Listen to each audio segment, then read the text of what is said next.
All right, I feel like I have to do my obligatory proselytizing about my favorite genre in the world to read. If I had to be on an island somewhere and I could only take a genre, I think it would be this genre because it's just the one that I keep coming back to. It's the one that I just get so obsessed with, and I want to do my best to kind of convey it, especially one of these authors who I would say is probably in my top three favorite authors, because he just transports me in a way that a lot of other authors don't. Now, I love all these different kinds of books that we read.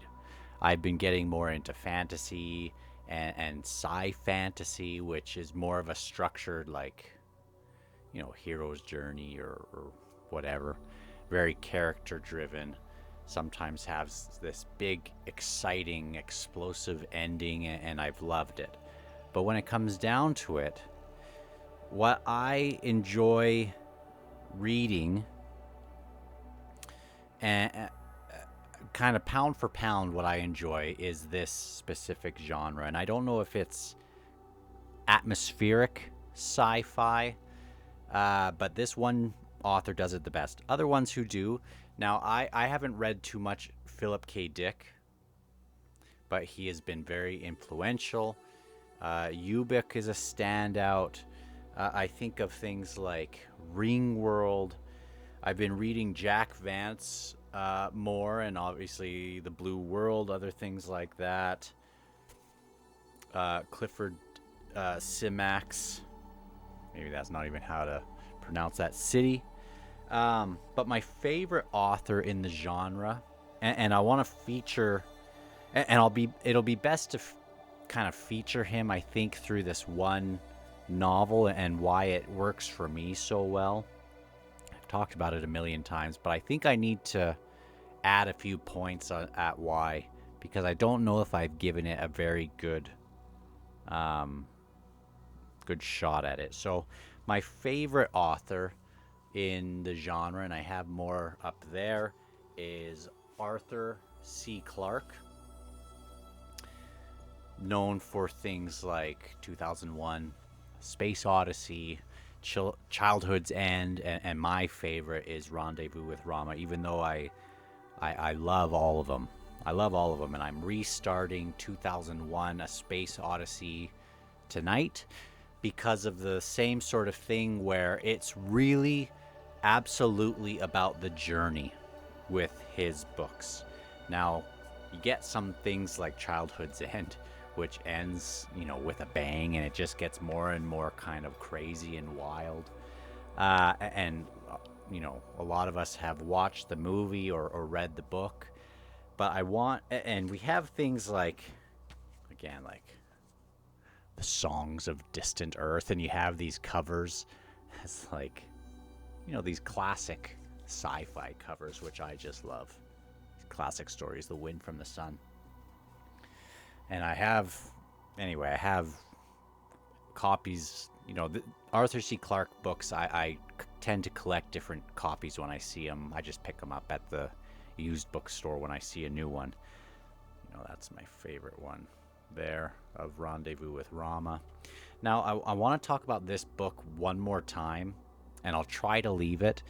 But there's a reason why I will have it probably in my top 5 books of all time for quite a while, even though in the last few years, especially, I've kind of ramped up my reading. But I keep coming back to it, and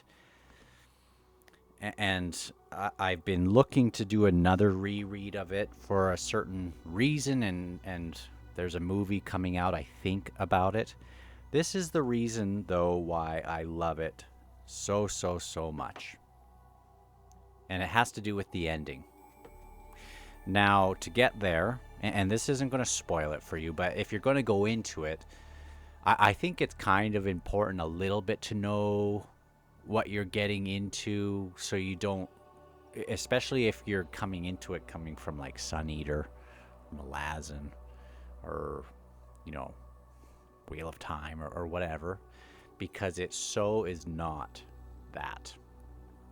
Even things like Hyperion, a lot of these books are more about the specific kind of atmosphere and situation, and have completely flat characters. And you'll see a lot of reviews of things like the Three Body Problem, where people say, "Oh, just the characters are so flat." It's like, yeah, that's kind of sci-fi for you, generally, or this type of sci-fi, where that's not really the motivation behind it. Rendezvous with Rama, there's this object flying past Earth, and it's going to go right past. It's not like there's an asteroid coming to destroy Earth and they have to deploy. It's truly just an exploration mission. This object coming through, it doesn't seem natural. It's cylindrical, and it's kind of spinning like a football instead of like over end, you know? And they send this very small expedition. I think there's like 6 or 7 people that go out, and they land on the nose of this object, and it's massive. Massive. And a part of what the intrigue of this whole thing is, more than any other book that I can think of, at least for me, it's the one where I just put it down, and especially listening to music like this, I have to, it just makes me think what it would feel like in there. And that's really the motivation behind the whole story. It's just exploring, seeing what's going to be inside. There's like this big weather pattern. They go a little bit further in each time, and they back out, and they go a little further into the dark and kind of explore the different sort of areas within. And it's not like they're going to find a big boss guy, but it's just so intriguing and compelling. And if you ever see, let me see if any of these books has a good kind of picture of what maybe the inside, maybe this one has a good look about, it's this big cylindrical sort of massive object. And, you get to the end of this book after exploring what it is, and there's a beauty to the ending, I feel, where by the end of it, it just passes through the solar system, and it's just gone. And so, really, was there a point to exploring this thing that came through? Or was it more about just exploring what it looked like and trying to get into that, feeling and atmosphere of what that could have been like? There's not these big dramatic fights between characters. No romance to be found. It's truly just about this thing that's coming through, that there might not even be a huge reason to be exploring it, and it just passes through. Now, the other ones like Rendezvous 2, actually this has a pretty good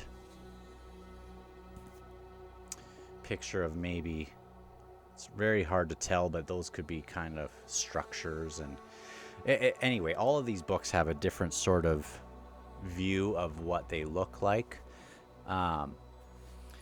Second book has a totally different tone, and it just kind of goes on from there. But if I could just convince anyone to go into that sort of thing and really not try to be ticking it off your TBR or looking for some great drama, and still, even despite all of those things, I can still say it's in my top 5 books of all time, which is so odd. But again, it's Arthur C. Clarke has just that feel about it. And if you've watched things like 2001 A Space Odyssey, you can kind of tell maybe what the tone is sort of like. And if that appeals to you, I think you're really going to like his books, especially these ones that I've mentioned. Now, if you need something that's a little bit more exciting, uh, maybe go to something like Childhood's End. It's bananas. It's crazy. It's got more pressure and maybe higher stakes to it if you need that, but that would be a pretty good introduction to Arthur C. Clarke. But yeah, I've just been in this kick where I've wanted to read more, from like Heinlein and more Vance and Philip K. Dick. I'm going to be reading more of his. I haven't even read The Dispossessed, but really looking forward to that. And I'm going to be rereading a lot of these Arthur C. Clarke books, starting again with a reread of 2001, A Space Odyssey. So anyway, I don't know if I've convinced even one person to read it, but people who are fans of these books know what I'm talking about. Maybe isn't for everyone, but I can't think of, again, these are my desert island types of books, not because of any crazy story. Like, I love Malazan and the craziness of Malazan and some of these great adventure stories, but I could just live with these books forever. I love them that much. So, and you go to the used bookstore, and you can all often see those little thin, thin sci-fi books from the 1970s, and it'll have like a guy fighting riding a raptor, fighting a couple chickens, or whatever. They're always just these weird ones that are like that, but like Isaac Asimov and these types of books are just my comfort food to keep going back to. So I think that's where I'll be a little bit. I have this feel that I want to go more to those and mix in humor books. I've been kind of collecting all my books that have to do with, that are funny.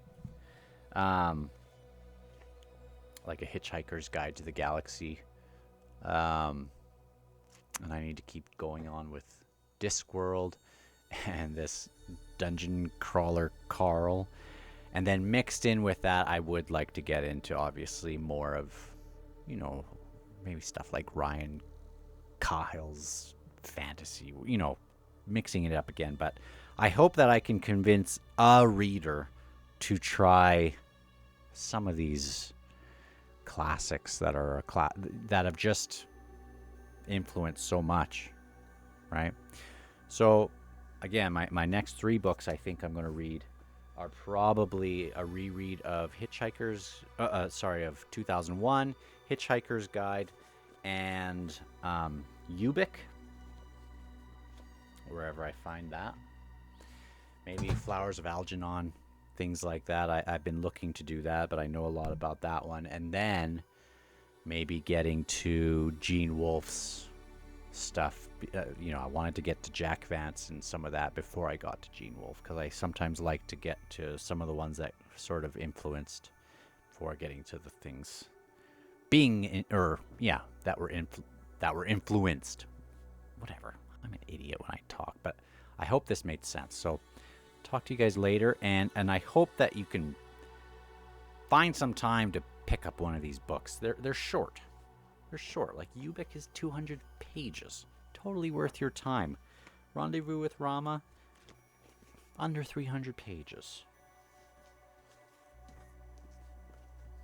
Ringworld, like City, they're awesome, and they'll keep you thinking, and they're so atmospheric. And when you do that, make sure that you look up sci-fi reading music, get some headphones in, and enjoy the atmosphere. Love you guys. Talk to you there.